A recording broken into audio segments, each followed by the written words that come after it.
मेरा नाम नंदिनी है। आज मैं आप लोगों को अपनी कामयाबी की कहानी सुनाने जा रही हूँ। मेरी वो कामयाबी जो मेरी सच्चाई की वजह से सब लोगों के सामने आई थी। मेरे परिवार में मेरी माँ और मेरे बड़े भैया रहते थे, जबकि मेरी बड़ी दीदी की शादी कई सालों पहले ही हो चुकी थी। मेरे भैया की शादी को 1 साल हो गया था और 6 महीने पहले ही मेरे पिता का देहांत हो गया था। मेरे परिवार के घरेलू मामलात कमज़ोर थे, लेकिन हमारे घर का खर्चा आसानी से हो जाता था क्योंकि मेरे पिता बहुत मेहनती इंसान थे। मेरे भैया भी जॉब करते थे, लेकिन जब से उनकी शादी हुई थी तभी से हमारे घर के खर्च और ज़्यादा बढ़ गए थे। मेरे पिता के देहांत के बाद हमारे घर के हालात तो जैसे बदल कर ही रह गए थे। मेरे भैया का नाम वरुण था। मेरे भैया हम माँ बेटी के साथ बहुत अच्छे थे, लेकिन जिस दिन से मेरे पिता का देहांत हुआ था और घर की सारी जिम्मेदारी मेरे भाई के कंधों पर आ गई थी, उसी दिन से भाई का मिजाज हमसे बदला बदला रहता था। मेरी माँ भी बीमार रहती थी। मेरी माँ को डायबिटीज़ थी, इसीलिए हमेशा उनकी दवाई चलती रहती थी। एक दिन भैया मेरी माँ से कहने लगे, माँ, मैं अब घर का खर्चा नहीं कर सकता। आप तो जानती हैं कि कितनी महंगाई बढ़ गई है, और फिर मेरी पत्नी भी प्रेग्नेंट है। आपको तो पता है कि डिलीवरी के लिए अस्पताल में कितना खर्चा आता है।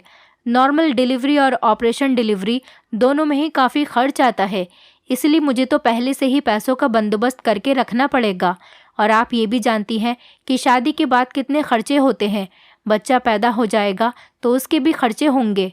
मैं आप दोनों माँ बेटी के साथ जितना कर सकता था मैंने कर दिया। अब मैं आप दोनों से माफ़ी मांगना चाहता हूँ, क्योंकि अब मैं आप लोगों का खर्चा नहीं उठा सकता।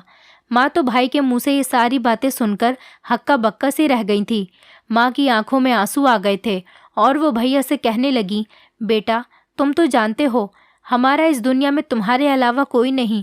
तुमने भी हमसे हाथ खींच लिया तो हम कहाँ जाएंगे और क्या करेंगे। भैया ने कहा कि मुझे नहीं पता कि आप लोग क्या करोगी, लेकिन मैं इतना जानता हूँ कि मेरे पास अब कुछ नहीं है। अब मैं अपना परिवार बनाना चाहता हूँ, इसलिए अब मैं आपकी कोई सहायता नहीं कर सकता। मैं तो खुद बहुत मजबूर हूँ, नहीं तो आप जानती हो कि मुझे आपकी कितनी परवाह है। माँ कहने लगी, बेटा वरुण, तुम्हें मुझ विधवा का ख्याल नहीं है तो कम से कम अपनी बहन का ही ख्याल कर लो। ये जवान हो गई है, लेकिन इसकी शादी करके इसको भी अपनी ससुराल का करना है। मेरा क्या है, मैं तो जैसे तैसे अपनी ज़िंदगी काट लूँगी। माँ की बातें सुनकर भाभी भी अपने कमरे से बाहर आ गई थी। वो कहने लगी, वरुण, मैंने तो तुम्हें पहले ही कहा था कि हम ये घर छोड़कर चलते हैं, क्योंकि इस घर में रहते हुए आपकी माँ हमें सुकून से जीने नहीं देंगी। इनके खर्च ख़त्म ही नहीं होते। न जाने इनके खर्चों की कितनी लंबी लिस्ट बनी हुई है। आपने इनको साफ साफ अपनी सारी परेशानी बता दी है। आपकी माँ बहुत ही ढीठ है, जब भी इनको आप पर कोई ख्याल नहीं आता है। कैसे आपको मक्खन लगा रही है। वरुण भैया भाभी से कहने लगे, हाँ, तुम बिल्कुल ठीक कह रही हो। एक काम करो, मेरा और अपना सारा सामान पैक कर लो, हम दोनों अभी यहाँ से चलते हैं। मेरी माँ तो ये बात सुनकर जैसे पागल ही हो गई थी। माँ कहने लगी, नहीं नहीं नहीं बेटा वरुण, ऐसा मत करना। कोई बात नहीं, तुम घर में खर्चा नहीं देना चाहते तो मत दो, लेकिन तुम इस घर को छोड़कर कहीं नहीं जाओगे। मेरे लिए इतना ही काफ़ी है कि तुम इस घर में रहो। इस घर में भी एक मर्द का होना बहुत ज़रूरी है, क्योंकि इस घर में तुम्हारी जवान बहन बैठी हुई है। तुम्हारी वजह से कोई तुम्हारी बहन पर आंख भी नहीं उठा सकेगा। भैया कहने लगे, माँ, आपके पास अभी भी वक्त है, सोच लो, फिर बाद में मुझसे मत कहना कि मुझे कोई पैसा नहीं देते।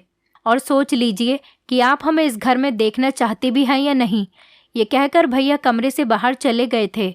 भाभी भी अपने कमरे में चली गई थी। मैं माँ के पास आकर बैठ गई। माँ मेरे गले से लगकर फूट फूट कर रोने लगी। मैं माँ से ऊंची आवाज़ में कहने लगी, माँ, आप इन दोनों को इस घर से बाहर क्यों नहीं निकाल देती। जब पिताजी जिंदा थे और वो कमाते थे तो भैया और भाभी खूब बैठकर आराम से खाते थे, और अब जब भैया पर सारी जिम्मेदारी आ गई है तो भैया घर छोड़कर जाने की बात कर रहे हैं। अगर भैया से कुछ नहीं हो सकता तो कम से कम वो हमारे साथ इस घर में शांति से तो रह सकते हैं, लेकिन वो तो हमारी जिम्मेदारी से ही अपने हाथ झाड़ रहे हैं। ये घर आपका है और पिताजी का है। ये दोनों पति पत्नी यहाँ से चले जाएंगे तो हम किराएदार रख लेंगे और उस किराए से हमारा खर्च आसानी से निकल जाया करेगा।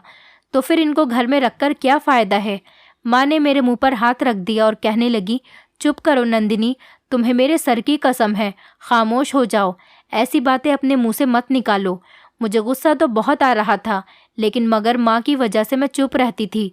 मुझे इस बात के बारे में तो अच्छे से पता था कि भाभी हम माँ बेटी को पसंद नहीं करती हैं। भाभी का तो बस नहीं चलता कि वो हम दोनों माँ बेटी को घर से ही निकाल दें। पिताजी जब जिंदा थे तब भी भाभी से हमारे झगड़े रहते थे, लेकिन पिताजी के डर की वजह से वो हमेशा खामोश हो जाती थी। भैया तो हमेशा ही अपनी पत्नी की साइड लेते थे, इसलिए जीते जी पिताजी को मेरी और माँ की बहुत फिक्र थी। वो कहते थे कि अगर मुझे कुछ हो गया तो मेरे बाद तुम दोनों का क्या होगा। मुझे तो नहीं लगता कि ये दोनों पति पत्नी तुम दोनों को बर्दाश्त कर सकेंगे। मेरे पिता बहुत गुस्से वाले और ईमानदार आदमी थे। मेरे पिताजी जानते थे कि उनकी औलाद अपनी पत्नी की तरफ से बहुत बोलती है, और उनको ये भी पता था कि उनके बाद हमारे भैया हम दोनों को नहीं समझेंगे। पिताजी के देहांत को अभी 6 महीने ही हुए थे कि भैया ने हमसे आंखें फेर ली थी।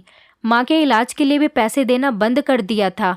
मेरी माँ को डायबिटीज़ थी, इसीलिए एक गोली उनकी रोज़ चलती रहती थी। माँ को तो रोज़ एक गोली की ज़रूरत पड़ती ही थी, लेकिन जब भैया ने पैसे देना बंद कर दिया तो माँ ने भी दवाई खाना छोड़ दिया था। इसी वजह से माँ की तबीयत हमेशा ख़राब रहने लगी थी। मेरी माँ दिन ब दिन कमज़ोर होती जा रही थी। उनकी हालत देखकर मेरा दिल खून के आंसू रोता था, मगर मैं अपनी माँ के लिए कुछ भी करने के काबिल नहीं थी। भाई तो पहले ही हम दोनों को छोड़ चुके थे, और पिताजी जो कमाते थे उससे घर का खर्चा निकल जाता था। पिताजी ने मेरे भैया को बहुत पढ़ाया लिखाया था, इसलिए उनकी बहुत अच्छी नौकरी लगी हुई थी, और हम दोनों बहनें ज़्यादा पढ़े लिखे नहीं हुए थे। शुरू से ही भाभी चाहती थी कि वो हमारे परिवार से अलग हो जाए। विधवा माँ और अनाथ बहन को समझने वाला कोई नहीं था। एक भैया ही हमारा अकेला सहारा थे, लेकिन वो भी हमारे आगे हाथ झाड़ चुके थे। माँ रो रो कर मुझसे यही पूछती थी, ना जाने हम दोनों माँ बेटी का खर्च कैसे चलेगा, हमें खाना कौन देगा। माँ के इन सवालों का मेरे पास कोई जवाब नहीं था, इसीलिए मैं चुप ही रहती थी। शाम तक हम माँ बेटी अपनी परेशानी में खोए हुए थे। भाभी अपने कमरे से बाहर निकल आई और कहने लगी, आज कोई किचन में काम करने के लिए जाएगा या फिर इस घर में किसी की मौत हो गई है जो ऐसा रोना धोना लगा रखा है। तुम दोनों माँ बेटी को पता है कि मैं प्रेग्नेंट हूँ और मैं कोई काम नहीं कर सकती, इसलिए बहुत मुफ्त की रोटियाँ तोड़ ली। अब घर का काम करो। मेरा 5वां महीना चल रहा है, और इन दिनों वैसे भी माँ बनने वाली औरत को बहुत ज़्यादा भूख लगती है, लेकिन तुम्हें तो इस बात की कोई परवाह ही नहीं है। न जाने तुम मेरी कैसी सास हो, और दोनों माँ बेटी काम चोरी करके यहाँ बैठी हुई हो। किचन में जाओ और कुछ खाने पीने का इंतज़ाम करो। मेरा जी घबरा रहा है, इसलिए मेरे लिए जल्दी से कुछ बनाकर ले आओ। माँ तो झट से उठकर बैठ गई। मैंने माँ का हाथ पकड़कर उन्हें बहुत रोकने की कोशिश की थी, और भाभी से कहने लगी, भाभी, जब हमें इस घर में खाने को नहीं मिलेगा तो फिर हम पकाए भी क्यों।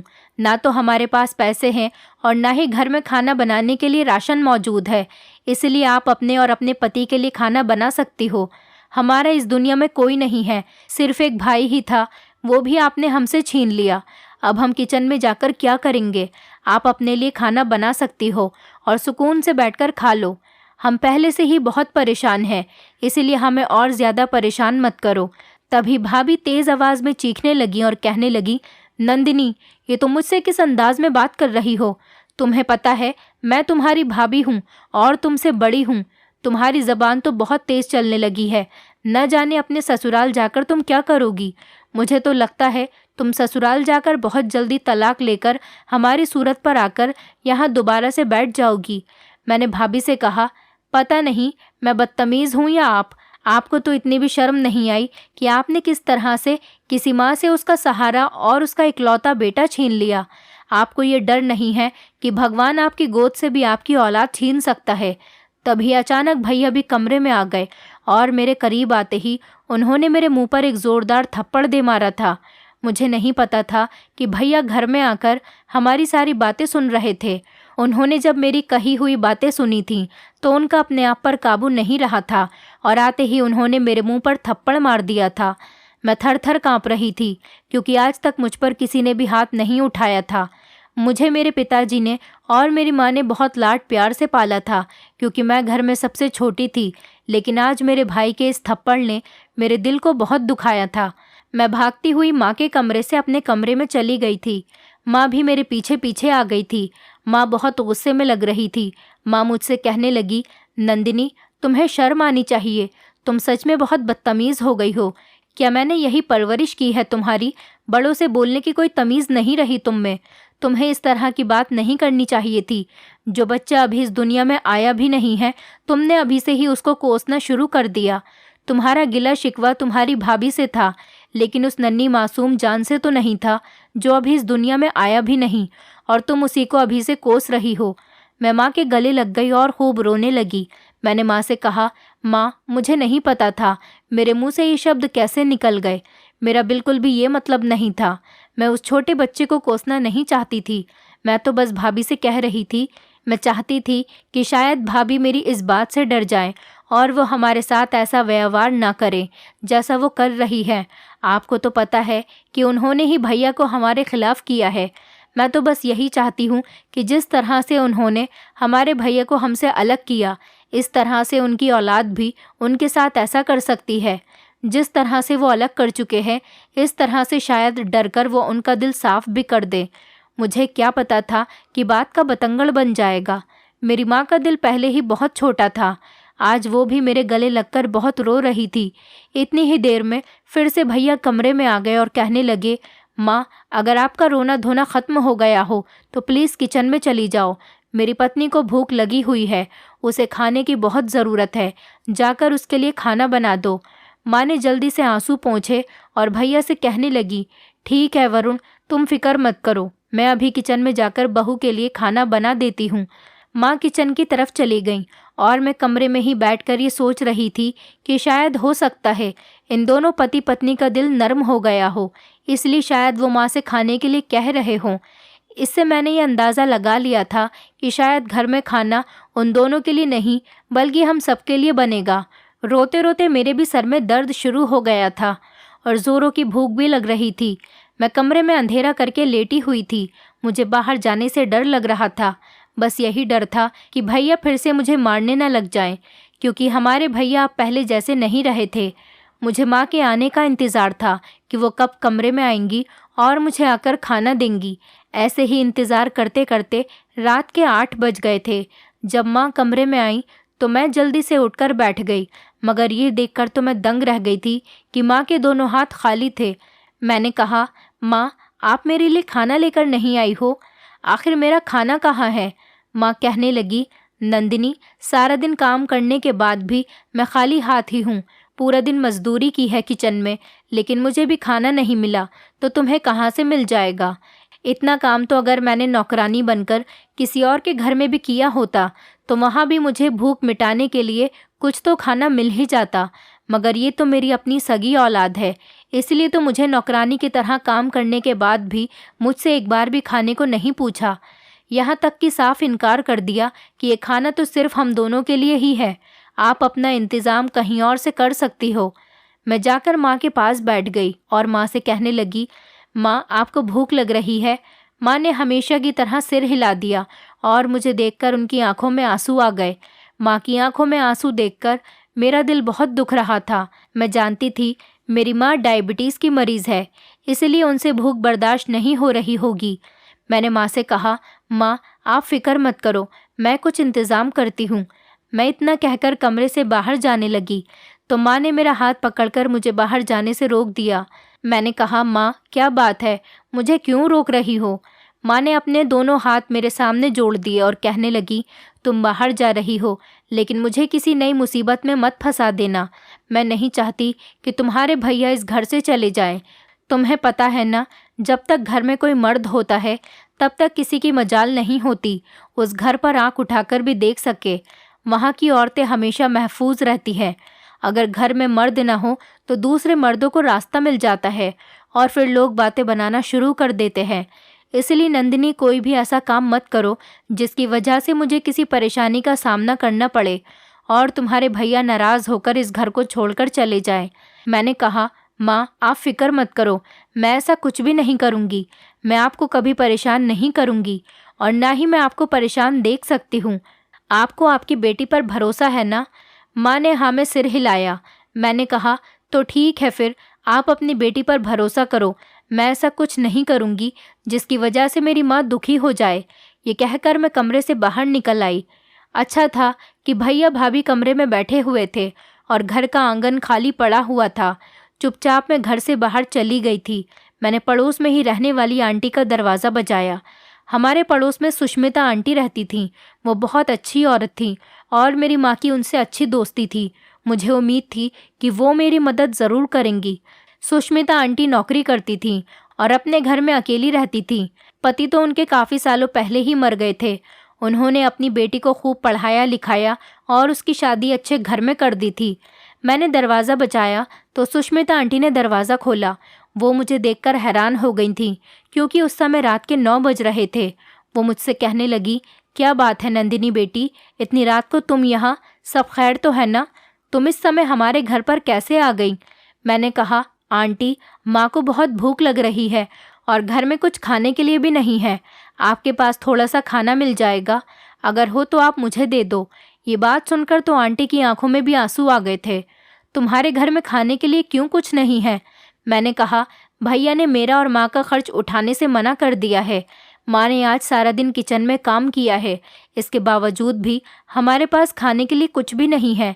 आंटी ने जल्दी से अपने घर में जितना भी खाना बचा हुआ रखा था सब मुझे दे दिया। मैं उनसे थैंक यू बोलकर घर को वापस आ गई थी। माँ को खाना खिलाया तो वो भी बहुत खुश हो गई थी और कहने लगी, तुम ये खाना कहाँ से लाई हो? मैंने उनको बताया कि मैं ये खाना सुष्मिता आंटी के घर से लेकर आई हूँ। उन्होंने मुझसे कहा कि नंदिनी, तुमने किसी के घर जाकर खाना क्यों मांगा? मुझे तुम्हारी ये बात अच्छी नहीं लगी। किसी के घर जाकर इस तरह खाना नहीं मांगते। मैंने तो कभी तुम लोगों को किसी के आगे हाथ फैलाना नहीं सिखाया। मैंने माँ से कहा, माँ, जब हमारे अपने ही हमारा साथ नहीं देते तो फिर दूसरों से मदद मांगना तो हमारी मजबूरी बन जाता है। माँ कहने लगी, नंदिनी, मुझे तुम्हारी ज़बान से बहुत डर लगने लगा है। आजकल तुम बहुत बोलने लगी हो। तुम ज़रूर मेरे लिए कोई नई मुसीबत खड़ी कर दोगी। देखो, मैं तुम्हारे हाथ जोड़ रही हूँ। जब तुम्हारे भैया ने हम पर जुल्म करना शुरू कर दिया है तो तुम भी अपने भैया की जैसे ही मत बनो। तुम्हारी ये बातें मुझे बहुत परेशान कर देती है।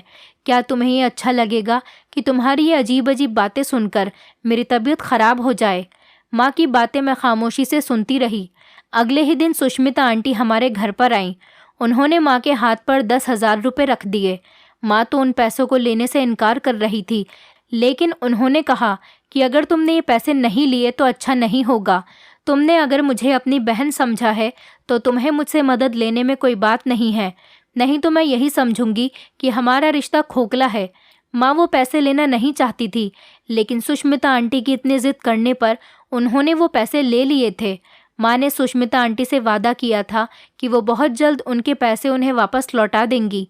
सुष्मिता आंटी ने नहीं में सिर हिला दिया और कहने लगी, मुझे इन पैसों की ज़रूरत नहीं है। तुम तो जानती हो मैं नौकरी करती हूँ और अच्छी खासी कमाई कर लेती हूँ।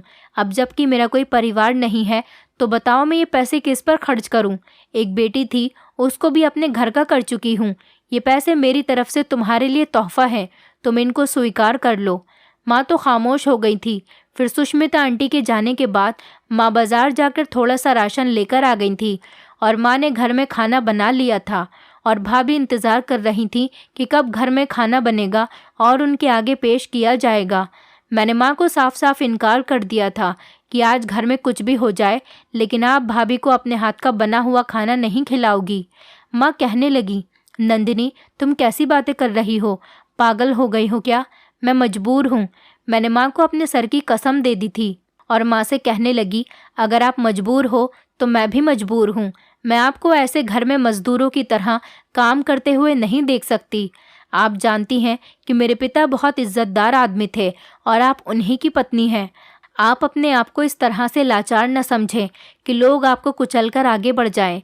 मेरी माँ सुनकर खामोश हो गई थी और जाहिर सी बात है उनको गुस्सा ज़रूर आया होगा।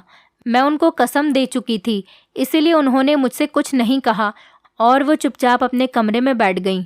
मैंने उठकर कमरे का दरवाज़ा बंद कर दिया था और हम दोनों माँ बेटी ने आराम से बैठकर खाना खाया था और दोनों सोने के लिए लेट गए थे। तभी आधा घंटा ही गुजरा होगा कि अचानक किचन की तरफ से बर्तनों के खटकने की आवाज़ आने लगी थी और तभी भाभी हमारे दरवाजे पर आकर दस्तक देने लगी और दरवाज़ा खोलो कहने लगी, तुम दोनों माँ बेटी सुबह से क्या कर रही हो? किसी को खाने का होश भी है या नहीं? आज खाना नहीं बनेगा क्या, या आज मुझे भूखा ही मार दोगी? ऐसा तो नहीं है कि कहीं तुम लोगों ने चुपके चुपके खाना बना लिया हो और खुद ही खा लिया हो? मुझे तुम लोगों के कमरे की तलाशी लेनी पड़ेगी। तभी माँ ने कहा कि मेरी सहेली ने मुझे पैसे दिए थे, उन्हीं पैसों से मैं राशन लेकर आई थी। इस राशन से मैंने खाना बनाकर खा लिया है। तुम भी अपने पति की लाई हुई कमाई से खा लो। भाभी ने माँ से कहा, माँ जी, आपको पता है ना कि मेरी हालत कैसी है, मैं घर का कोई काम नहीं कर सकती, तो फिर आपने एक ऐसी जिद लगा ली है कि मैं खुद खाना बनाऊं। तभी अचानक मैं बोल पड़ी और मैंने भाभी को जवाब दिया कि अगर आपकी हालत ठीक नहीं है तो फिर आपको भगवान से डरना चाहिए। माँ मेरा हाथ पकड़कर झटकने लगी और कहने लगी, तुम चुप रहो, मैं बात कर रही हूँ ना। मैं खामोश होकर बिस्तर पर जाकर लेट गई थी और भाभी भी चुपचाप वहाँ से चली गई। भाभी ने भैया से न जाने क्या उल्टी सीधी बातें लगा दी थी कि भैया भी आकर हमारे कमरे का दरवाज़ा बजाने लगे। माँ डर गई और मेरी तरफ देखकर कहने लगी, अब क्या हुआ है? मैंने कहा, माँ मुझे कुछ नहीं पता, लेकिन मैंने माँ से कहा कि आप दरवाज़ा मत खोलिए। लेकिन भैया इतनी बुरी तरह से दरवाज़ा पीट रहे थे कि माँ को मजबूरन दरवाज़ा खोलना ही पड़ गया था। माँ ने जैसे ही दरवाज़ा खोला तो भैया गुस्से से कमरे में दाखिल हुए और मेरा हाथ पकड़कर मुझे कमरे से बाहर लेकर आए और मेरे मुंह पर थप्पड़ मार दिया। ये सब देखकर मैं हैरान रह गई थी। भैया मुझसे कहने लगे, मुझे पता है मेरी माँ तो ऐसी नहीं है, मेरी माँ बहुत सीधी औरत है, लेकिन तुम बहुत चालाक हो। तुमने ही मेरी माँ को मेरे और मेरी पत्नी के खिलाफ भड़काया होगा, तभी वो अपनी बहू से खाना बनाने के लिए इतनी जिद कर रही है। मैं तुम्हें समझा रहा हूँ, अगर तुमने मेरे घर में फसाद करने की कोशिश भी की तो इसीलिए ठीक से मेरी बात को समझ जाओ, वरना मैं किसी भी राह चलते इंसान के साथ तुम्हारी शादी कर दूंगा। चली जाना अपनी ससुराल और उसके बाद कभी मेरे घर में कदम मत रखना। आज भैया ने जो मुझे थप्पड़ मारा था, उसके बाद मैं अपने होश खो बैठी थी, क्योंकि भैया इससे पहले भी मेरे थप्पड़ मार चुके थे। उस बार तो मैंने उनसे कुछ नहीं कहा था, लेकिन आज मैं बहुत गुस्से में आ गई थी और मैंने उनसे कहा, भैया आपको शर्म आनी चाहिए, आप तो अपनी पत्नी की कही हुई बातों में आ जाते हैं। आपको तो अपनी जिम्मेदारी का एहसास ही नहीं रहा। आप तो वो बगैरत बन गए हैं जिसने अपने बाप के मरने के बाद अपनी माँ के मुंह से निवालों को छीन लिया है। इतना दुख देने से तो अच्छा था कि आप इस घर से ही चले जाते, लेकिन आप में तो गैरत नाम की चीज़ ही नहीं है। जब चाहा माँ को नौकरानी बनाकर उनसे काम करवा लिया और जब चाहा बहन पर हाथ उठा लिया। आपसे बस यही आता है, आप बहुत बेगैरत इंसान हैं। मेरी ये बात सुनते ही भैया ने मेरे मुंह पर एक और थप्पड़ दे मारा और मेरी माँ चुपचाप खड़े हुए ये सारा तमाशा देख रही थी और मैं गुस्से से कहने लगी, माँ आप मेरे हक में क्यों नहीं बोल रही हो? लगता है आप भी अपने बेटे के साथ मिली हुई हो। मुझे इस घर में नहीं रहना। इतना कहकर ही मैं अपने कमरे में चली गई और जाकर अपने बैग में अपना सामान पैक करने लगी और अपना सामान लेकर मैं घर से बाहर निकल गई। मैं रोती हुई जा रही थी और सड़क पर चल रही थी। मुझे ऐसा लग रहा था जैसे मेरे पीछे कोई चल रहा है। मैंने पीछे जैसे ही मुड़कर देखा तो माँ मेरे पीछे पीछे चल रही थी और माँ भी रो रही थी।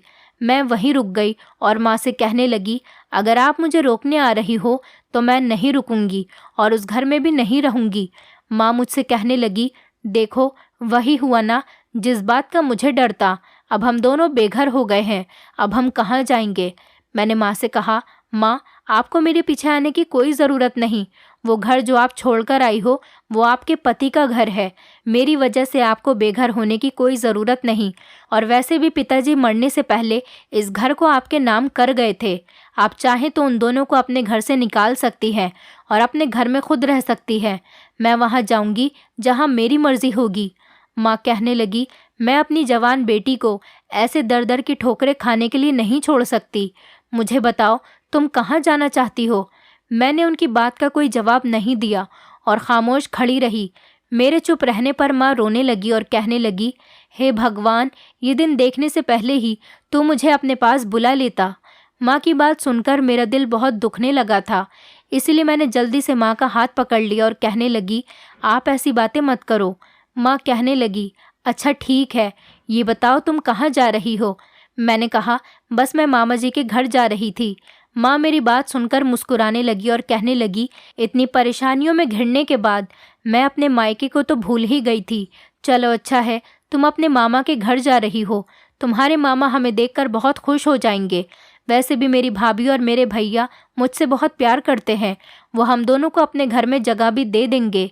जैसे ही मैं मामा के घर पर गई तो माँ ने और मैंने मामा को अपने घर की सारी परेशानियों के बारे में बता दिया था।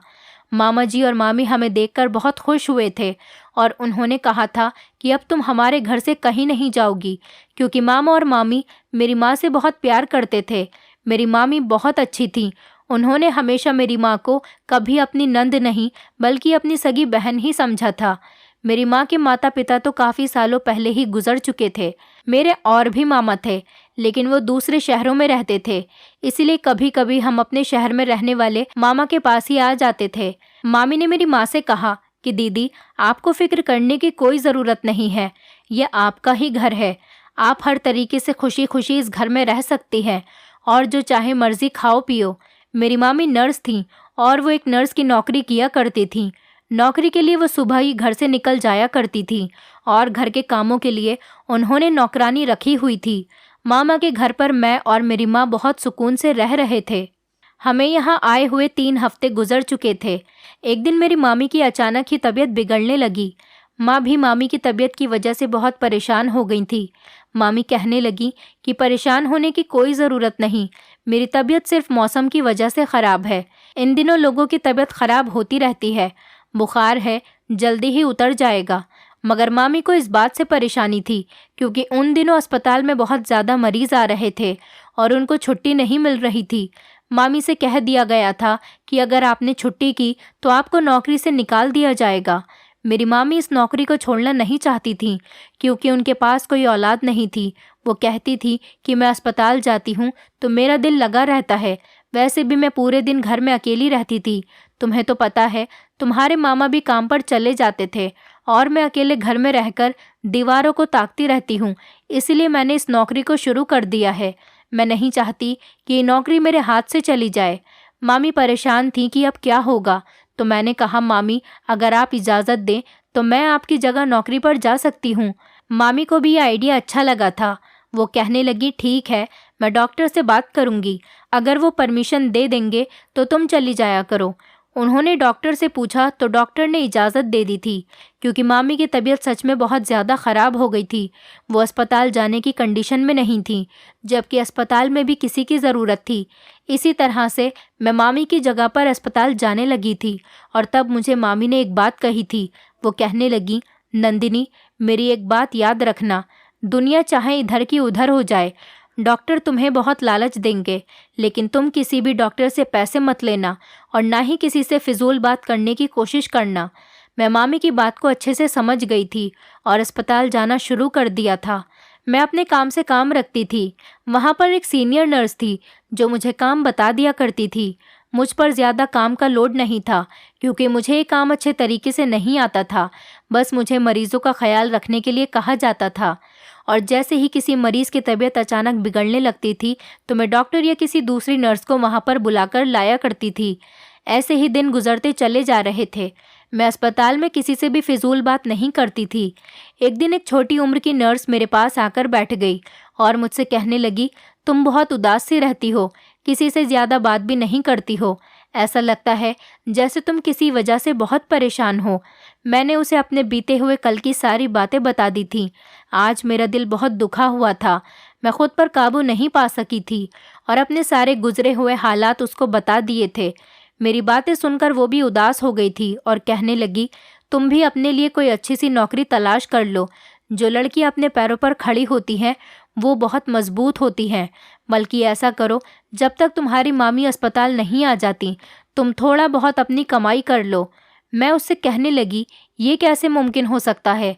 वो कहने लगी, मेरे पास एक काम है जो बहुत आसान है, क्या तुम उसको कर सकती हो? मैंने हैरानी से उसकी तरफ देखा। आखिर पैसे कमाने के लिए कोई काम इतना आसान कैसे हो सकता है? मैंने कहा, क्या बात है, तुम क्या कहना चाहती हो? उसने मुझे बताया कि यहाँ एक लड़की काम करती है जो कि आजकल अस्पताल नहीं आ रही है। वो लड़की मेरा ये काम कर दिया करती थी। इसी अस्पताल से जुड़ा हुआ एक और अस्पताल भी है। यहाँ से कुछ सामान उस अस्पताल लेकर जाना होता है। तुम अगर मेरी इस काम में मदद करोगी तो मदद करने के बदले तुम्हें पैसे मिलेंगे जिनसे तुम अपना खर्च पूरा कर सकती हो। मैंने उस नर्स की ऑफ़र एक्सेप्ट कर ली थी, लेकिन मुझे ये नहीं पता था कि कौन सा सामान वहाँ देकर आना है। और उसने मुझे ये भी कहा था कि इस बारे में तुम्हें किसी को नहीं बताना, क्योंकि हर नर्स तलाश में रहती है कि ये काम उसे दिया जाए। ये काम हर किसी के बस की बात नहीं, क्योंकि ये भरोसेमंद इंसान का काम है। तुम मुझे भरोसेमंद लगती हो। तुमने मुझे पहली ही मुलाकात में अपनी पूरी स्टोरी सुना दी। इसका मतलब तुम बहुत भरोसेमंद हो और तुम मुझ पर भी भरोसा करती हो। और मैंने ऐसा ही किया। मैंने ये बात मामी से छुपा ली थी। वो नर्स जब भी ऑपरेशन रूम में जाती थी, तभी वहाँ से एक थैली लेकर आती थी और मुझसे कहती कि इस पते पर जाकर ये थैली तुम्हें पहुँचानी है। उस पते पर जब मैं गई तो वहाँ एक बहुत बड़ा अस्पताल बना हुआ था। उस अस्पताल में जाकर मुझे वहाँ के चपरासी से मिलना था और उसको ये थैली देकर आना था। मैं ठीक ऐसा ही करती थी। वहाँ जाकर वो सामान देकर आ जाती थी। बदले में वो मुझे हज़ारों रुपए देती थी। इसी तरह से एक हफ्ते में मैंने 40,000 रुपये कमा लिए थे। उन पैसों को देखकर मैं बहुत खुश होती थी, क्योंकि ये मेरी कमाई के पैसे थे। अब शायद हमारे हालात ठीक हो जाते। आखिर इस छोटे से काम के लिए मुझे इतने ढेर सारे पैसे मिलते थे। मगर मैं ये सोचने पर मजबूर थी कि आखिर इन थैली में ऐसा क्या होता है। जो थैली मुझे वो नर्स लाकर दिया करती थी, वो बहुत अच्छी तरह से पैक हुई होती थी। इसीलिए उसकी पैकिंग खोलना मेरे लिए नामुमकिन था, क्योंकि अगर मैं कभी कोशिश करती हूँ उस पैकिंग को खोलने की, तो वहाँ उस चपरासी को अच्छी तरह से पता लग जाता कि थैली को किसी ने खोलने की कोशिश की है। लेकिन मुझे तो डर इस बात का था कि वो नर्स मुझे सबसे छुपाकर ये काम करने के लिए कहती थी। रोज़ वो मुझे इसी काम के लिए दूसरे अस्पताल भेजती थी। एक दिन मैंने ठान लिया था कि आखिर इसमें ऐसा क्या होता है। मुझे बेचैनी हो रही थी कि मैं इस थैली को खोलकर देखूं, लेकिन कभी कभी डर जाती थी कि कहीं ऐसा न हो जो पैसे मेरे पास आ रहे हैं वो मेरे हाथ से निकल जाए। बस मैं इसी बात को सोच सोच कर रह जाती थी। लेकिन जब एक दिन वो थैली लेकर मैं चपरासी के पास गई, तो मैंने उस चपरासी का पीछा किया। मैं उसके पीछे पीछे चलती गई। उसे ये महसूस नहीं होने दिया कि मैं उसका पीछा कर रही हूँ। वो चपरासी अस्पताल के बेसमेंट में चला गया। वहाँ पर एक छोटा सा कमरा बना हुआ था। कमरे में बहुत सारे शीशे के शोकेस थे। वहाँ पर न जाने किस तरह की चीज़ें रखी हुई थीं, जिनको मैं समझ नहीं पा रही थी। उन लोगों ने उस थैली को एक तरफ रख दिया और दरवाज़ा अंदर से बंद कर लिया। उसके बाद जो कुछ भी कमरे में हो रहा था, वो देखना मेरे लिए मुश्किल हो गया था। चपरासी का पीछा करने के बावजूद भी मैं थैली के अंदर का राज नहीं जान पाई थी। फिर अगले दिन मैंने सोच लिया था कि आज मैं खुद ही इस थैली को खोलकर देख लूँगी, और वैसा ही हुआ।